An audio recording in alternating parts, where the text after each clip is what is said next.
Hey, what's going on? It's been a while since I've posted a reflection. It doesn't mean God hasn't been speaking to me, but I've really just been in a place of receiving it for myself and walking in it, as opposed to just getting it and putting out there in the atmosphere. I believe for me, in this season, I had to really be able to eat and digest and see for myself the revelation of God.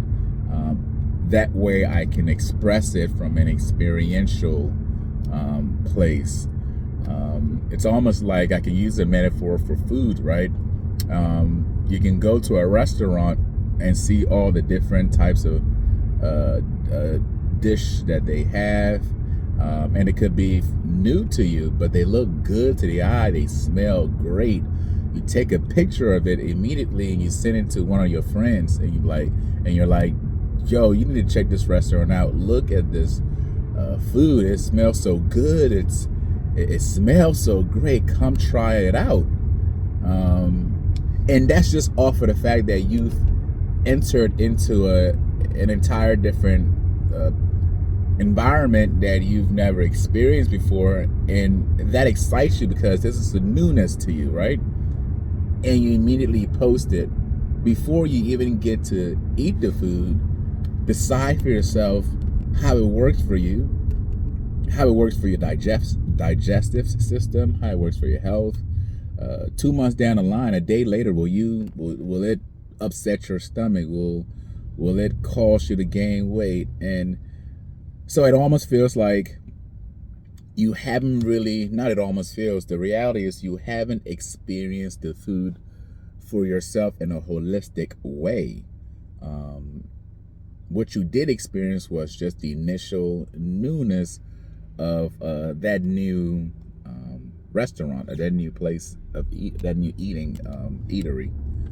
So I kind of liken that to a lot of the word that I have been sharing. It's not that it was make believe. It's not like I was just coming up with things. I was actually entering into a new place with God, and He was speaking these things to me.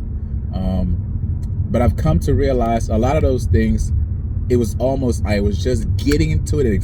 It was like, wow, that's great revelation. Let me put this out in the atmosphere. And there's goodness to that, because the reality is, by me even taking a picture of that food and expressing my initial reaction, I can reflect on that later on and remember what it really meant to me when I first experienced that. So a lot of the videos that I was making before allowed me to reflect. If you listen to some of them, I said that you're just sharing in on my own story and relationship with God. So it's like God would speak to me, bring me into a place of newness, a place of revelation. And because it was new, it was fresh, it was a new environment, I recorded it. And even though I hadn't walked it out yet to experience it holistically, it still helped me because I was able to reflect on it later on as I was walking through it, and realize or remember my initial reaction and how it felt. And that sometimes was able to help me continue the walk, or continue the commitment to this new revelation as I was walking it out.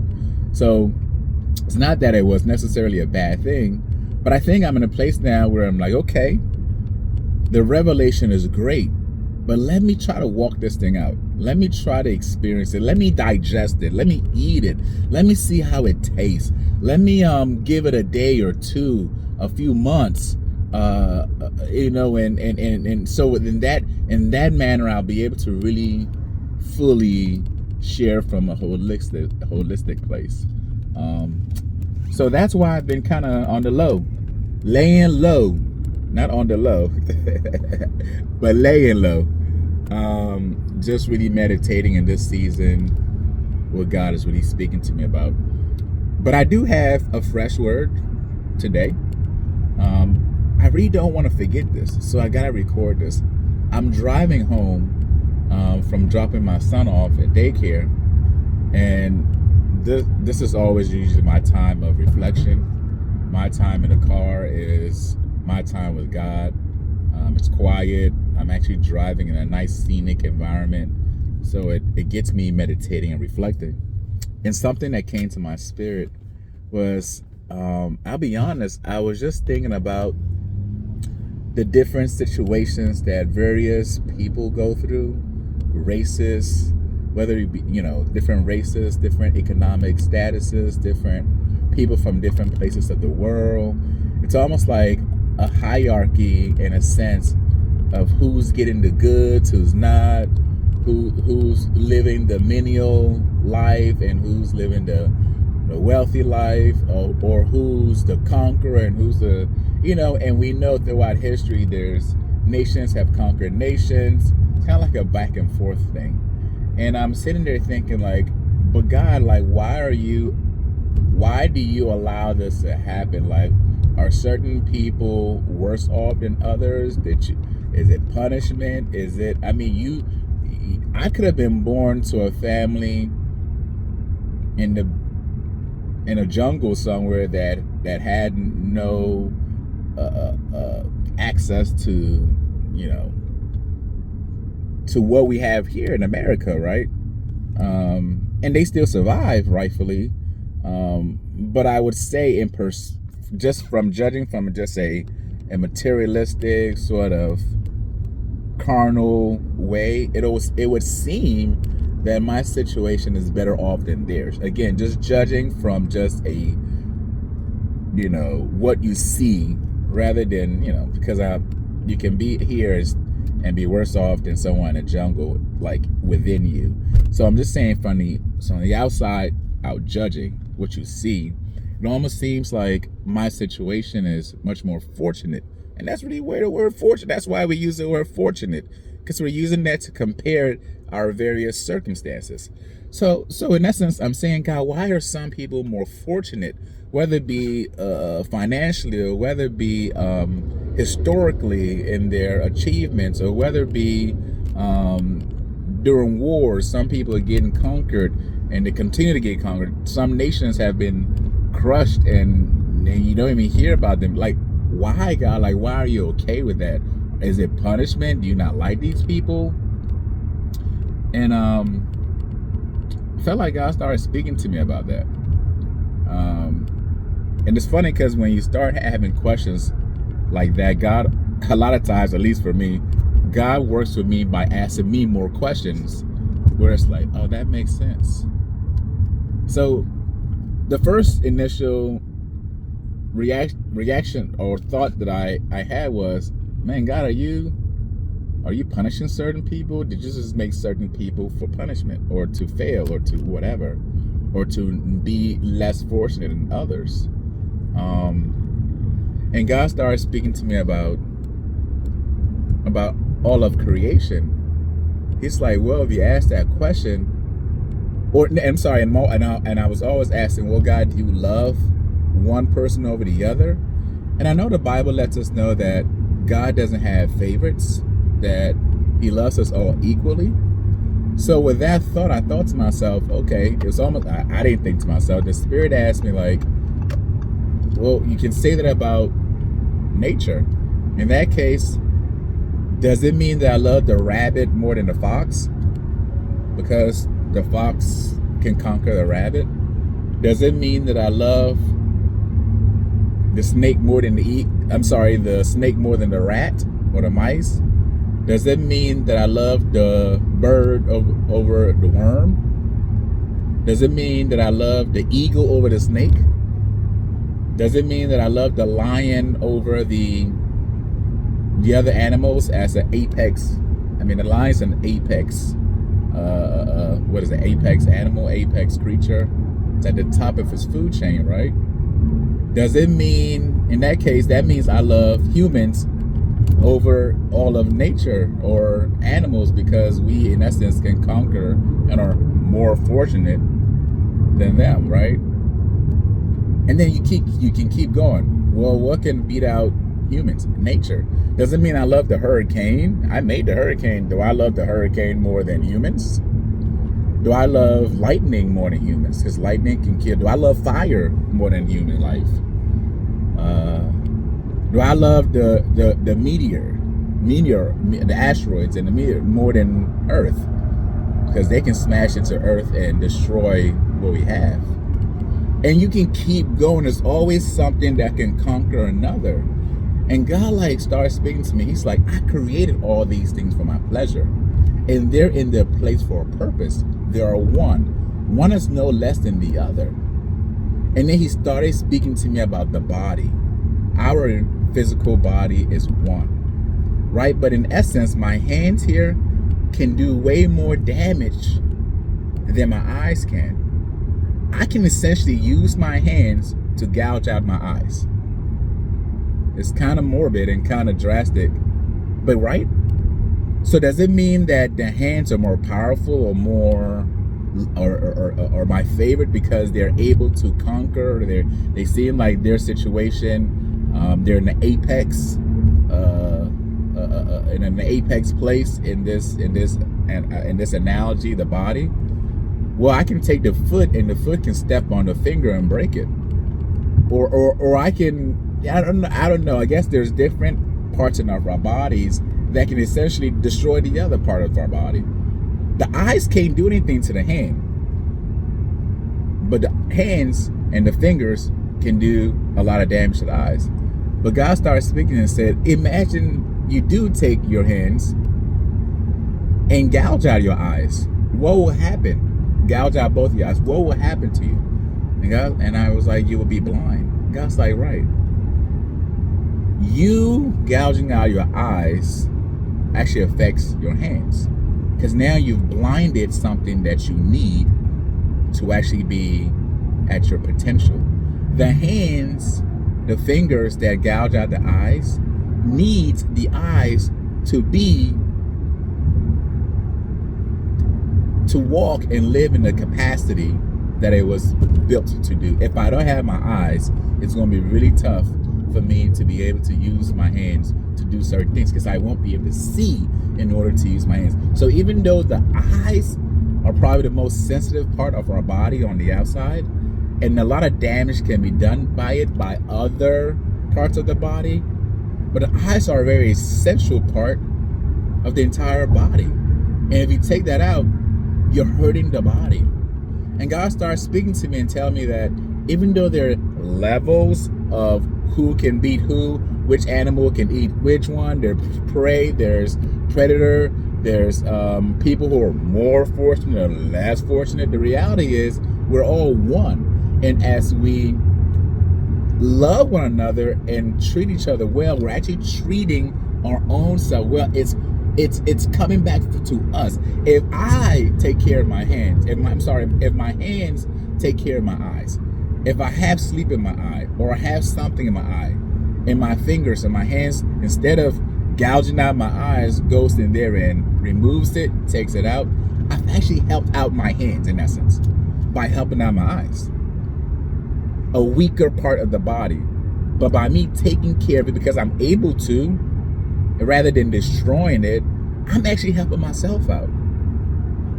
So no matter how fortunate we are, or who lives in the jungle, or who lives in a palace, or who has this type of money, who has this type of money, or who's black, or who's green, or who's white, or wherever you are economically, socially, historically, we're one. And none of these things really matter in essence, because if we live the order of God, which is love one another, that's his rule. Love God, love one another. By loving one another, by putting out that act of love in your fortunate place to someone who's less fortunate, you are in essence helping yourself out. That's why Jesus said to give, and it will be given back to you. It's not that that person is necessarily going to give something back to you, but what you're doing is you, the one who's more fortunate, helping out the eyes. The eyes are a little more sensitive. They can't do anything to you. You are in a superior place, if you want to say, from judging on the outside, than them. But if you take care of the eyes, you are in essence creating you're creating an optimal environment for you to thrive in, because the eyes are an essential part of your entire capacity, of your entire potential, your entire purpose. So if we look at each other and say, well, look at him, he was born, or she was born in this situation, God is punishing them, and we were born here, well, I got here on my own. Or we take our position as a place of authority, or abuse it, or we think we think we don't need anyone else, or we don't need to help anybody else. In essence, what we're doing is we're destroying our system of, like, we're just destroying ourselves. We're one body, right? We always say that we're one. We're one with nature. That's why God wants us to take care of nature. He wants us to take care of the animals. He told Adam, I'm gonna put you here. He didn't tell him. He put him in the garden and said, care for it. In essence, by Adam caring for the garden, he's caring for himself. Adam was made out of the dust of the earth, which is what everything in creation came up out of. The entire world is a big dust globe, dust sphere. Like, we are literally one. And when I take care of my eyes, I'm taking care of myself. When I take care of that person who doesn't have what I have, who doesn't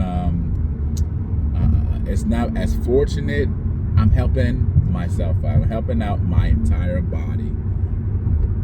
The blessing is that I get to live in the fullness of what I was created to do.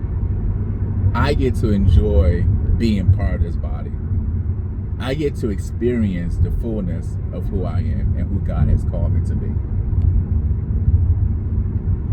That's why a lot of animals are going extinct. That's why we're having global warming.